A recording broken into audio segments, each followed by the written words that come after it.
Hello everyone. तो कैसे हैं आप लोग। मैं शोभित सर एक बार फिर से आप सभी का स्वागत करता हूं आपकी अपने यूट्यूब चैनल कंप्यूटरपुर में।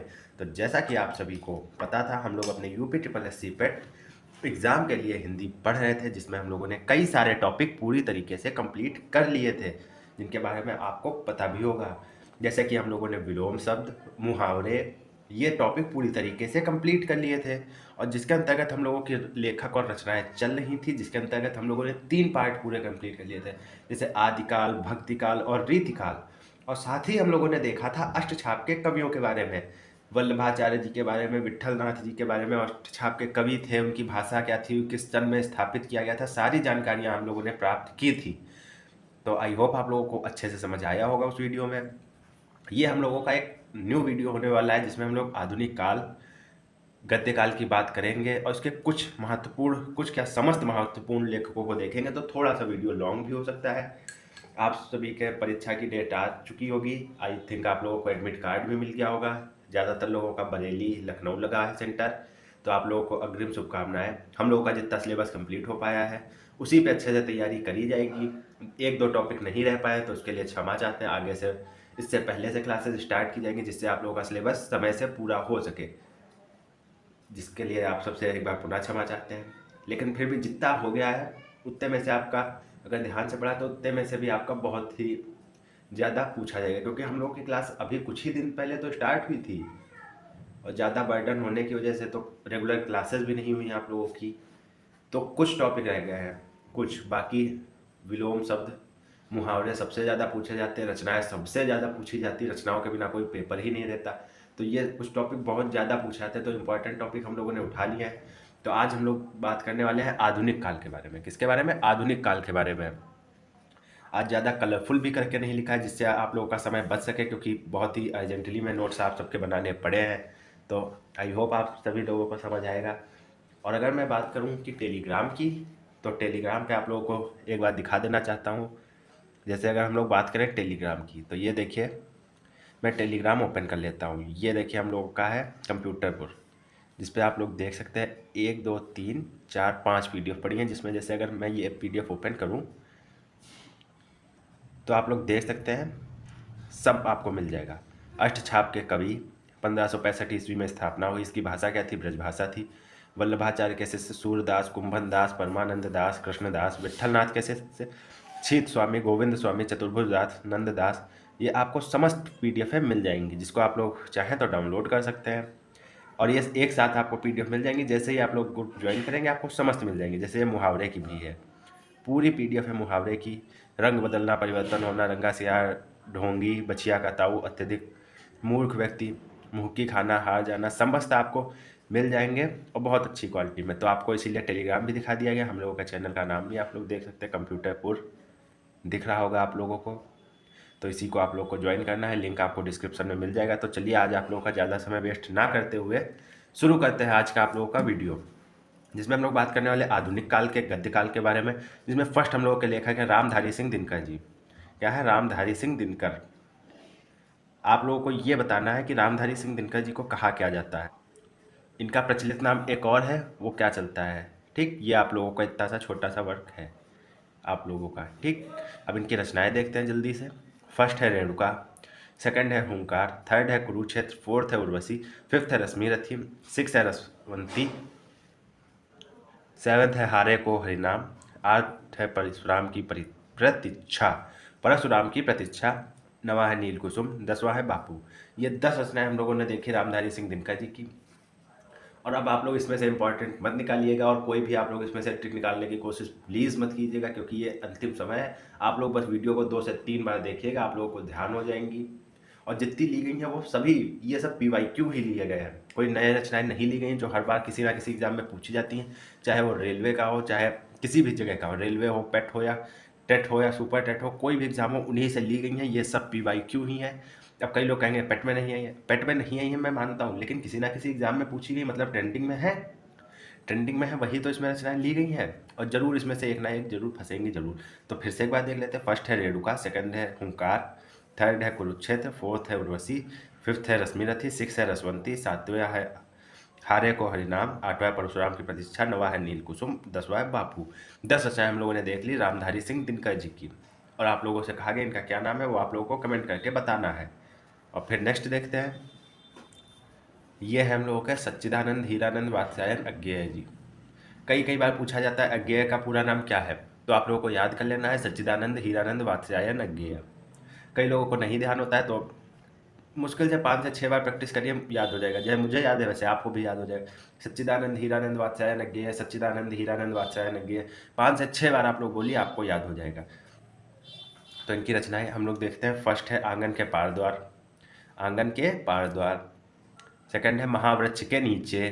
थर्ड है भग्न दूत। फोर्थ है कितनी नावों में कितनी बार। ये बहुत ही अच्छी रचना है इनकी, कितनी नावों में कितनी बार। अगर आप लोगों को समय मिले तो पढ़िएगा। इस समय तो आपका एग्जाम ही चल रहा है तो कोई बात ही नहीं, एग्जाम के बाद जब समय मिले तो आप लोग पढ़ सकते हैं, बहुत हर जगह आपको मिल जाती है। फिर नेक्स्ट हम लोग का धर्मवीर भारती। ये प्रसिद्ध एकांकीकार भी, इनकी बहुत सारी एकांकी आप लोगों ने पढ़ी भी होंगी। बहुत अच्छी रचनाएं लिखते हैं। फर्स्ट है कनुप्रिया, सेकंड है अंधायुग, थर्ड है ठंडा लोहा, फोर्थ है ठेले पर हिमालय। ये ठेले पर हिमालय जब मैंने पढ़ा था तब ये शायद से 9th या 10th के सिलेबस में थी, हिंदी के, सामान्य हिंदी के। तो ये बहुत ही अच्छी रचना है ठेले पर हिमालय। मैंने इसको 2 से 3 बार पढ़ा है, बहुत ही अच्छी रचना है। इसको तो आप लोग जरूर ही पढ़िएगा। बाकी अभी मत पढ़ने बैठ जाइएगा कि क्लास हो उसके बाद आप लोग ठेले पर हिमालय लेके बैठ जाएं। अभी आप लोगों का मेन फोकस आपके एग्जाम पे होना चाहिए, जो कि है UP SSC पेट, है ना। उसी पे आप लोगों को फोकस करना है। फिर क्या है, एक बार फिर से देख रहे हैं, धर्मवीर भारती, फर्स्ट कनुप्रिया, अंधायुग, ठंडा लोहा, ठेले पर हिमालय। फिर नेक्स्ट है हम लोगों के राम कुमार वर्मा जी। इनकी फर्स्ट है चित्तौड़ की चिता। क्या है, चित्तौड़ की चिता। सेकंड है अंजलि। क्या है, थर्ड है अभिशाप। फोर्थ है निशीथ। फिफ्थ है जौहर। फिफ्थ क्या है, जौहर, जौहर नहीं जौहर। फर्स्ट है चित्तौड़ की चिता, सेकंड है अंजलि, थर्ड है अभिशाप, फोर्थ है निशीथ, फिफ्थ है जौहर। तो ये 5 रचनाएं राम कुमार वर्मा जी की हैं। ये 4 रचनाएं धर्मवीर भारती की। ऊपर हम लोगों ने अज्ञेय जी की रचनाएं देखी, सबसे ऊपर देखी रामधारी सिंह दिनकर जी की। तो इसमें हम लोगों ने 4 लेखकों की रचनाएं देख ली, और लगभग हम लोगों ने कम से कम 25 से 30 रचनाएं देख ली, सिर्फ और सिर्फ एक पन्ने में। अभी हम लोग नेक्स्ट पेज पे देखते हैं। आप सबसे पहले ही कहा था वीडियो थोड़ा सा लॉन्ग हो सकता है, क्योंकि इसमें हम लोगों ने सारे लेखकों को लिया है। पूरा आप लोगों का आधुनिक युग समाप्त करना है। आप लोगों के पेपर आ गए हैं, थोड़ा सा सिलेबस भी कंप्लीट नहीं हो पाया, इसलिए इस वीडियो में हम लोग सारे आधुनिक काल की रचनाएं देखेंगे। और आप लोगों के लिए स्पेशल सरप्राइज भी है। अब कई लोग पूछेंगे क्या है, अब हम लोग ऐसा सस्पेंस नहीं बना के रखेंगे कि आप लोग को बाद में बताएंगे इतने कमेंट कीजिए या ये करिए वो करिए, ऐसा कुछ भी सस्पेंस नहीं बनाएंगे। सस्पेंस में ये है कि हम लोगों ने जितना भी हिंदी साहित्य पढ़ा है, इससे पहले हिंदी साहित्य ही तो ये सब हम लोगों का चल रहा, तो हिंदी साहित्य जो है हम लोगों का, उसमें हम लोगों ने जितने भी काल पढ़े हैं, जैसे फर्स्ट हम लोगों ने आदिकाल, फिर भक्तिकाल, फिर रीतिकाल, अप्रॉक्सीमेटली 4 वीडियोज़ में हम लोगों ने कंप्लीट किया है। अष्टछाप देखा, और जितने भी हम लोगों ने लेखक देखे, अब एक वीडियो बनाएंगे जिसमें सारे PYQ होंगे, इंपॉर्टेंट होंगे, जिसमें से आपके पेपर में आएगा ही आएगा। 100% गारंटी वाला वीडियो होगा, 100% गारंटी वाला। अगर वो वीडियो आप लोगों ने देख लिया तो आपका सब कुछ फाइनल। इससे भी इम्पोर्टेंट, उसमें ये लेखक की इससे भी ज़्यादा छाट छाट के रचना है आप लोगों के लिए। अंतिम बार एक वीडियो आएगा, थोड़ा सा लॉन्ग भी हो सकता है, उस वीडियो को देखना बहुत ज़रूरी है। तो वही है सरप्राइज, उस पर वर्क किया जा रहा है आप लोगों के लिए। रचनाएं ढूंढी जा रही हैं जो एग्ज़ाम में पूछी जाती हैं, PYQ ढूंढे जा रहे हैं, इंपॉर्टेंट ढूंढे जा रहे हैं। बहुत मेहनत कर रही है हम लोगों की टीम। तो प्लीज़ बने रहिएगा हमारे चैनल पे, आप लोगों को बहुत जल्दी ही मिल सकेगा, 1 या 2 दिन के अंदर ही। ठीक, तो अब हम लोग अपना ये देखते हैं। हम लोग क्या है, माखनलाल चतुर्वेदी। कौन है, माखनलाल चतुर्वेदी। ये हम लोगों के 5th हैं। पीछे हम लोग 4 देख चुके हैं, लगभग 25 से 30 हम लोगों ने रचनाएं देख ली हैं। अब है माखनलाल चतुर्वेदी जी। इनकी फर्स्ट है हिम किरीटनी, सेकंड है हिम तरंगिनी।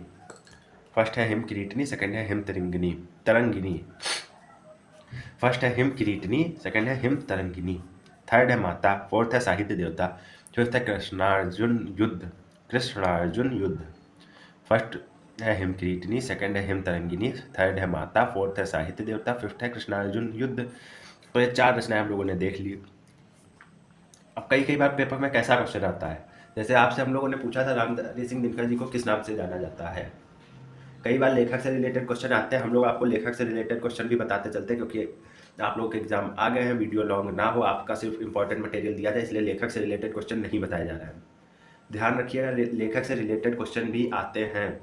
यह सच्चिदानंद हीरानंद वात्स्यायन का पूरा नाम क्या है, अज्ञेय है, आपको भी पता। और भी कई जैसे हैं लेखक, उनके ऊपर है। जैसे आधुनिक युग की मीरा किसे कहा जाता है, बहुत पूछा जाने वाला क्वेश्चन लिख लीजिएगा। आधुनिक युग की मीरा किसे कहा जाता है? आधुनिक युग की मीरा कहा जाता है अपनी, कौन है, महादेवी वर्मा जी को। इनको उपाधि दी गई आधुनिक युग की मीरा। ऐसे ही एक है, उनको कहा जाता है छायावाद का प्रवर्तक। किसी को आधुनिक काल का कहा जाता है, जैसे भारतेंद्र जी को आधुनिक काल का प्रवर्तक कहा जाता है। उनके लिए तो बहुत सारी उपाधियां हैं। ऐसे ही किसी ना किसी के लिए कुछ ना कुछ उपाधि दी गई है पुराने समय में। तो ये चीज़ें आप लोगों को याद रखनी है। लेखक से रिलेटेड हम लोग नहीं बता पा रहे हैं क्योंकि इतना टाइम नहीं रह गया, वीडियो लॉन्ग ना हो, तो इसलिए आप लोगों को ध्यान रखना है। बताया जा चुका है, इस पर मुझे कोई कमेंट नहीं चाहिए कि आपने सर ये बात बताई नहीं थी। जितनी चीज़ें हो सकती हैं। अब आप लोग सोचे कि माखनलाल चतुर्वेदी जी का जन्म बताएं, मृत्यु बताएं, इनकी क्या, इनकी विशेषताएं रहीं, कौन सा किस पे पुरस्कार मिला। तो कुछ लेखकों की रचनाओं की याद रहती, जैसे महादेवी वर्मा जी को यामा पे कोई पुरस्कार मिला था, किसी रचना पे कोई पुरस्कार मिला, इस रचना पे इन्हें 500 रुपये का नगद पुरस्कार, इस पे इतने का नगद पुरस्कार, इस पे इतना। तो ये सब चीज़ें याद रहती, परंतु हर लेखक की याद करना किसी के बस का नहीं है। तो इसलिए अगर लेखक से रिलेटेड इन्फॉर्मेशन चाहिए हो तो आप लोग कमेंट करिएगा, बना दिया जाएगा वीडियो। पर लेखक से बहुत कम पूछा था, मेन रचनाएं ही हैं, इसलिए रचनाओं पर ज़्यादा फोकस करिए। हर चीज़ें आप लोगों को बताई जा रही हैं। फर्स्ट है हिमकृतनी, सेकंड है हिमतरंगिनी, थर्ड है माता, फोर्थ है साहित्य देवता, फिफ्थ है कृष्णार्जुन युद्ध। फिर नेक्स्ट है हम लोगों की सुभद्रा कुमारी चौहान। जैसे इनकी कुछ रचनाएं बहुत फेमस हैं, कुछ क्या समस्त रचनाएं इनकी फेमस है, बहुत ही बढ़िया है इनकी रचना है। कुछ उसकी पंक्तियां कई बार पूछी जाती हैं। यह निम्नलिखित रचनाएं किसकी हैं? यह लिखिए। बुंदे लो हर बोलो के मुख, हमने सुनी कहानी थी, खूब लड़ी मर्दानी वह तो झांसी वाली रानी थी। एक बार फिर से सुनिएगा गौर से। बुंदेले हर बोलो के मुख, हमने सुनी कहानी थी, खूब लड़ी मर्दानी वह तो झांसी वाली रानी थी। ये किसकी रचनाएं हैं? सुभद्रा कुमारी चौहान की है। किसकी? सुभद्रा कुमारी चौहान जी की है। जैसे हम लोगों ने पिछले वीडियो में देखा था, हम लोगों ने बात की थी चंद्रबरदाई जी के बारे में, उनकी कुछ पंक्तियां हैं। आप लोगों को ध्यान होगा, जिसने ओल्ड वीडियो देखा होगा उसे याद होगा। 4 बांस 24 गज अंगुल अष्ट प्रमाण, 4 बांस 24 गज अंगुल अष्ट प्रमाण, ता ऊपर सुल्तान है मच्चू को चौहान। चौहान का संबोधन पृथ्वीराज चौहान जी के लिए था और ये चंद्रबरदाई जी की रचनाएं हैं, पंक्तियां हैं। तो आप लोगों को ध्यान रखना है। सुभद्रा कुमारी चौहान जी की मैंने क्या बताई? बुंदे लो हर बोलो के मुख, हमने सुनी कहानी थी, खूब लड़ी मर्दानी वह तो झांसी वाली रानी थी। तो ये याद रखिएगा। कई कई बार पंक्तियां भी पूछी जाती हैं, कुछ प्रसिद्ध पंक्तियां होती हैं, आपको बताया जाता है एक एक चीज़। फर्स्ट है इनकी जलियांवाला बाग, सेकंड है त्रिधारा, थर्ड है मुकुल, फोर्थ है बिखरे मोती, फिफ्थ है झांसी की रानी। ठीक, फर्स्ट है जलियांवाला बाग, सेकंड है त्रिधारा, थर्ड है मुकुल, फोर्थ है बिखरे मोती, फिफ्थ है झांसी की रानी। तो आप लोगों को इनकी रचनाएं ध्यान हो गई होंगी सुभद्रा कुमारी चौहान जी की, ये भी बहुत महत्वपूर्ण है। फिर नेक्स्ट है हम लोगों की हरिवंश राय बच्चन जी। हरिवंश राय बच्चन जी की फर्स्ट है मधुकलश, सेकंड है तेरा हार, थर्ड है निशा निमंत्रण, फोर्थ है क्या भूलूं क्या याद करूं। हरिवंश राय बच्चन जी की रचनाएं तो क्या ही कहना, बहुत अच्छी रचनाएं इनकी। इनके जितना मुझे इनकी रचनाएं जितना, जैसे एक है मधुशाला, ये मधुकलश है, एक इनकी रचना है मधुशाला। आप लोगों ने पढ़ी भी होगी। जो जैसे कॉमनली है वो हम लोगों ने नहीं पूछी, आपसे एक बार फिर से बताया जा चुका है, जो PYQ है, यानी प्रीवियस ईयर क्वेश्चन है, या जो फिर आपके पेपर की दृष्टि से इंपॉर्टेंट है वही ली गई है। अब लेकिन आप लोगों को ध्यान रखना है, जैसे मधुशाला भी है इनकी। जैसे इनकी कविता मैंने पढ़ी थी वो अभी भी याद है मुझे पूरी। कोशिश करने वालों की कभी हार नहीं होती। जैसे सुभद्रा कुमारी चौहान जी के में मैंने आपको बताया, बुंदे लो हर बोलो के मुख, हमने सुनी कहानी थी, ये वाली पंक्ति है। इनकी एक है रचना, कोशिश करने वालों की कभी हार नहीं होती। जैसे है, सुनिएगा। असफलता एक चुनौती है, इसे स्वीकार करो, क्या कमी रह गई देखो और सुधार करो। असफलता एक चुनौती है, इसे स्वीकार करो, क्या कमी रह गई देखो और सुधार करो। जब तक सफल ना हो नींद चैन को त्यागो तुम, जब तक सफल ना हो नींद चैन को त्यागो तुम, संघर्ष का मैदान छोड़कर मत भागो तुम। कुछ किए बिना ही जय जयकार नहीं होती, कोशिश करने वालों की कभी हार नहीं होती, कोशिश करने वालों की कभी हार नहीं होती। या तो एक छोटा सा पद सुनाया था, जैसे डुबकिया समुद्र में गोताखोर लगाता है, डुबकिया समुद्र में गोताखोर लगाता है, जा जाकर खाली हाथ लौट कर आता है, जा जाकर खाली हाथ लौट कर आता है। मिलते नहीं सहज ही मोती गहरे पानी में, मिलते नहीं सहज ही मोती गहरे पानी में, मुट्ठी उसकी खाली हर बार नहीं होती, कोशिश करने वालों की कभी हार नहीं होती, कोशिश करने वालों की कभी हार नहीं होती। इसी पंक्तियों से आपको मोटिवेशन लेना चाहिए। कोशिश करने वालों की कभी हार नहीं होती, कोशिश करते रहिए, आप लोगों का रिजल्ट बहुत ही बेहतरीन आएगा। तो ये बहुत ही इनकी महत्वपूर्ण रचना है। इनकी भी पंक्ति आपको सुभद्रा कुमारी चौहान जी की भी बता दी, हरिवंश राय बच्चन जी की बता दी, जिसकी याद आ जाती है आपको तुरंत बता दी जाती है, तो ध्यान रखिएगा। फर्स्ट है मधुकलश, सेकंड है तेरा हाथ, थर्ड है निशा निमंत्रण, फोर्थ है क्या भूलूं क्या याद करूं। यहाँ भी बहुत बढ़िया रचना है, एक बार पढ़ के देखिएगा। फिर हम लोगों के नेक्स्ट है, कौन है? अशोक वाजपेयी जी। उम्मीद का दूसरा नाम, उम्मीद का दूसरा नाम कंप्यूटरपुर, जहाँ मिले सब कुछ निःशुल्क, एक तरह से कह सकते हैं। उम्मीद का दूसरा नाम, ये इनकी रचना है।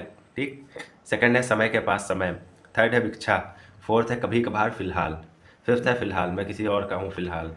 गाना वाला नहीं है, आप लोग ये ना चलने लगे किसी से फिलहाल वाले बहुत सब संगीत में आ गया है, तो सिर्फ रचनाओं में ही रहिए। फर्स्ट है उम्मीद का दूसरा नाम, सेकंड है समय के पास समय, थर्ड है भिक्षा, फोर्थ है कभी कभार, फिफ्थ है फिलहाल। तो ये सब रचनाएं आपको ध्यान रखनी है, अशोक वाजपेयी जी की हैं। इनकी कोई पंक्तियां मुझे ध्यान आ रही परंतु पूरी तरीके से नहीं आ रही, वरना आप लोगों को अब तक सुना चुका होता।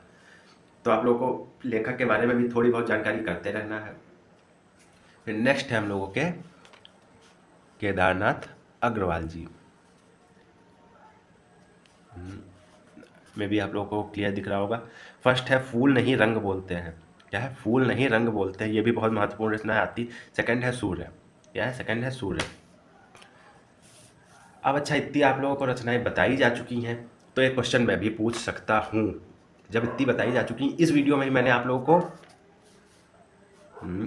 50+ बता दी, इतनी बता दी, 50 से ज़्यादा रचनाएं सिर्फ और सिर्फ इस वीडियो में बता दी। इस ओल्ड वीडियो की मैं बात नहीं कर रहा हूँ। अब आप लोगों को बताना है सूरज का 7वां घोड़ा या किसकी रचना है। सूरज का 7वां घोड़ा आप लोग लिख लीजिए और मुझे कमेंट करके ज़रूर बताइएगा। अगर ना मिले तो नेक्स्ट वीडियो में मैं आप लोगों को बता दूंगा। तो फिर आप लोग बताइए कैसा लगा आप लोगों को आज का वीडियो। आई होप आप सबको बहुत अच्छा लगा होगा।